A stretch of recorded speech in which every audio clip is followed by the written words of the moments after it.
S'il reste quelqu'un ici, il faut évacuer. Une course de bateau en bateau pour lancer une dernière alerte. Quelques minutes plus tard, ce marin échappe de peu aux flammes qui encerclent la ville de Lahaina. Les images sont impressionnantes. Les flammes éclairent une nuit historique sur l'île de Maui, à Hawaï. La station balnéaire de Lahaina est la principale ville touchée. Quelques heures après le passage de l'incendie, touristes et habitants constatent qu'il ne reste plus rien. Mercredi, une boule de feu embrase cette rue de Lahaina sur l'île de Maui, à Hawaï. Les incendies ont fait plusieurs victimes dans cette ville de près de 12 000 habitants. Les gardes-côtes ont dû porter secours à des habitants qui s'étaient jetés à l'eau pour échapper aux flammes. Sur les hauteurs de l'île de Maui, à côté des hélicoptères qui tentent toujours d'éteindre les reprises de feu, des quartiers entiers ont été rayés de la carte. Des maisons, il ne reste que ces tas de cendres et ces bouts d'acier.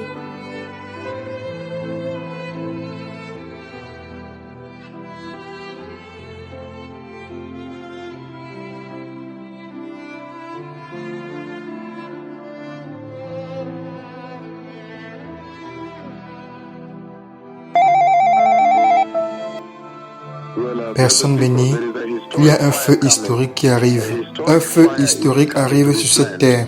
J'ai vu les personnes s'enfuir. Le Seigneur nous a déjà mis là et à l'intérieur et nous fuyons. Ce n'est pas possible de s'enfuir du feu. Il se déplace très vite. Un immense feu qui brûle entièrement une zone où les personnes habitent. Une agglomération entière est totalement brûlée. Elle est en flammes. Ce sont des flammes en colère, en colère. Donc le Seigneur m'a mis là-bas et nous courions, mais il n'y avait nulle part où s'enfuir.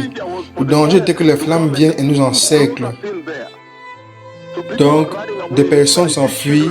Je vois des enfants qui ont été brûlés. Plusieurs enfants ont été brûlés. Les maisons, de nombreuses habitations ont été brûlées.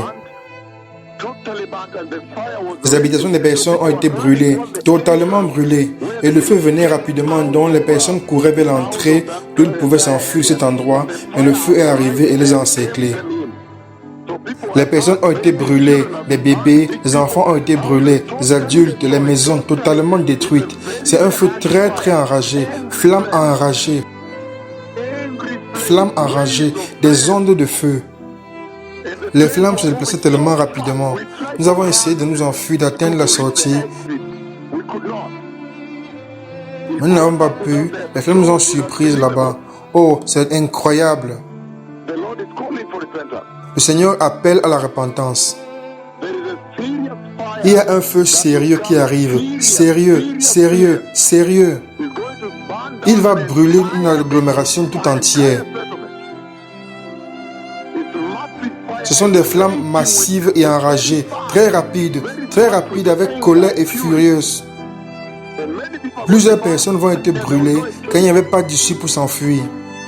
Nous avons essayé de courir, mais ce n'était pas possible. Les flammes se déplaçaient plus rapidement. Le Seigneur appelle à la repentance.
Sur l'île de Maui, une grande partie de la ville de Lahaina, une station balnéaire de 12 000 habitants, a été dévastée par les flammes. Le réseau hospitalier est dépassé par les patients souffrant de brûlures ou ayant inhalé de la fumée. Lorsque nous pénétrons dans les rues de Lahaina, partout un paysage de désolation. La ville de 12 000 habitants a été réduite en cendres. Les bâtiments semblent ne jamais avoir existé. Seuls quelques murs subsistent ici et là. Vue du ciel, la station balnéaire a pris des allures de zone de guerre. Sur les hauteurs, quelques habitants, le cœur lourd, sont venus constater ce paysage apocalyptique. J'étais dans le déni depuis plusieurs jours, comme beaucoup de gens, mais j'avais besoin de venir voir de mes propres yeux pour le croire. C'est horrible, parce que tout s'est passé en un claquement de doigts. Tout commence très tôt le mardi matin. Les pompiers maîtrisent rapidement un premier feu. Mais en début d'après-midi, vers 14 h, le vent change tout à coup et devient extrêmement violent. Le feu reprend et propage un énorme nuage de fumée noire qui enveloppe toutes les habitations. Aucune alarme ne retentit. Les poteaux électriques tombent sur la route, celle qui permet d'entrer et de sortir du centre-ville. Les habitants se retrouvent très rapidement pris au piège face à un mur de flammes. Avance, on peut rien faire. Il y avait des embouteillages partout, la circulation était bloquée, les gens n'arrivaient pas à entrer dans la ville. Tout le monde voulait chercher ses proches. À 16 h, le brasier enflamme alors l'ensemble du centre-ville, constitué de vieilles maisons en bois. L'intensité du vent fait qu'il devient impossible de se réfugier des flammes. Certains habitants choisissent alors de se jeter dans l'océan. C'est le cas de Mike Cicino et de sa femme. On trouvait des petits endroits sur la plage qui semblaient protégés. Et puis d'un coup, le feu nous frappait. Alors on repartait dans l'eau. On avait tellement froid. Oui, on avait froid et en même temps on brûlait. Et à chaque fois que le feu frappait, on devait plonger sous l'eau. Les secours viendront les chercher dans la nuit, comme quelques autres rescapés. Le bilan humain est extrêmement lourd, mais pour les habitants, il aurait pu être évité si les sirènes avaient retenti. Personne bénie, il y a un feu historique qui arrive. J'ai vu les personnes s'enfuir. Le Seigneur nous a mis là et à l'intérieur et nous fuyons. Il se déplace très vite. Un immense feu qui brûle entièrement une zone où les personnes habitent. Une agglomération entière est totalement brûlée. Elle est en flammes. Ce sont des flammes en colère, Donc le Seigneur m'a mis d'abord et nous courions, mais il n'y avait nulle part où s'enfuir. Le danger était que les flammes viennent et nous encerclent. Donc, des personnes s'enfuient. Je vois des enfants qui ont été brûlés. Plusieurs enfants ont été brûlés. Les maisons, de nombreuses habitations ont été brûlées. Les habitations des personnes ont été brûlées, totalement brûlées. Et le feu venait rapidement, donc les personnes couraient vers l'entrée d'où ils pouvaient s'enfuir de cet endroit. Mais le feu est arrivé et les a encerclés. Les personnes ont été brûlées, les bébés, les enfants ont été brûlés, les adultes, les maisons totalement détruites. C'est un feu très très enragé, flammes enragées. Flammes enragées, des ondes de feu. Les flammes se déplaçaient tellement rapidement. Nous avons essayé de nous enfuir, d'atteindre la sortie.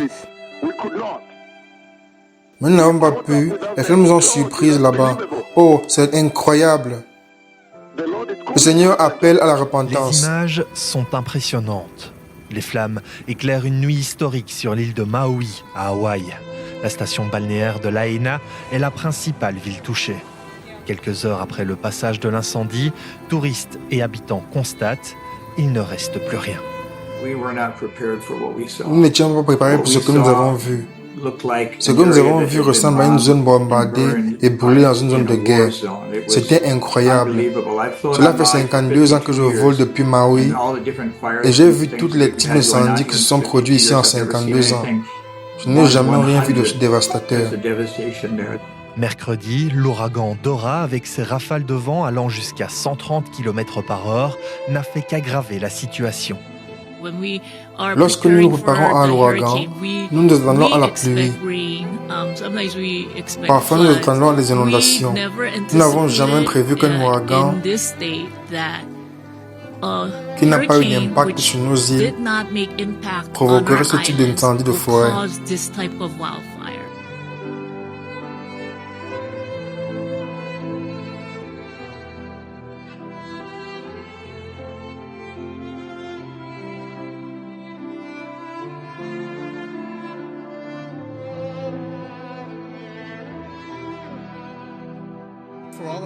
Ils n'ont pas été en mesure de déterminer ce qui a déclenché tous les incendies. Le service météorologique national nous a fait part de 3 conditions. Ils appellent cela une lettre rouge. Il y a la sécheresse, vous avez des combustibles secs comme des arbres et des plantes. Vous avez une faible humidité et des vents forts. La raison pour laquelle le feu se propage aussi vite est qu'il y a eu des rafales jusqu'à 130 km/h. C'est très rapide.